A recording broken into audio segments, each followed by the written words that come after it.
All right, so it looks like I've gotten most of the burn marks off and most of the grooves.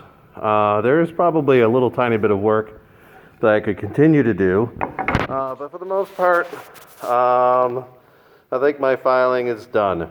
So as far as sanding goes, I'm going to talk to you about the order in which I would recommend you should sand such a project. So for sanding a project like this, I would recommend, number one, that you start out with a pretty aggressive piece of sandpaper. So this has got I believe 100 means 100 granules per square inch.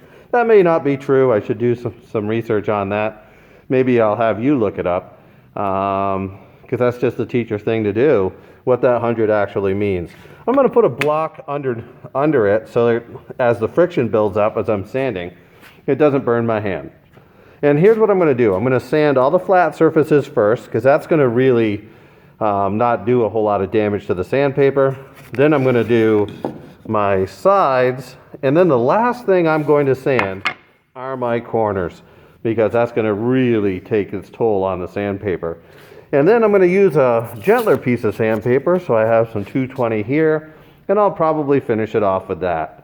So I'm going to go ahead and work on that. That's not going to be a whole lot of fun to watch, so I'm not going to make you. I did forget to mention that you should always try and sand in the direction of the wood grain. So if you put, say, the wood grain's going up and down here, and I was to sand across it, that's going to really show up when I apply my finish.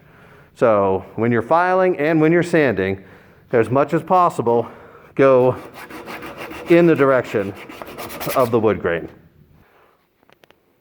To get in this particular spot of the neck, I'm going to go ahead and wrap my sandpaper around a pipe and try to get it in that way.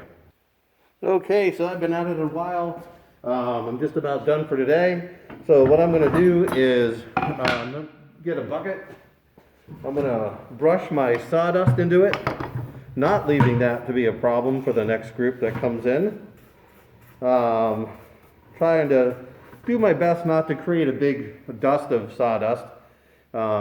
We have to wear masks in school now, but it's always a good idea, especially when sanding anyways, to prevent that fine particulate from getting into your lungs. I'm also going to go ahead and use this wire brush and brush out any sawdust that's stuck in them before putting them away. Fairly satisfied with my product.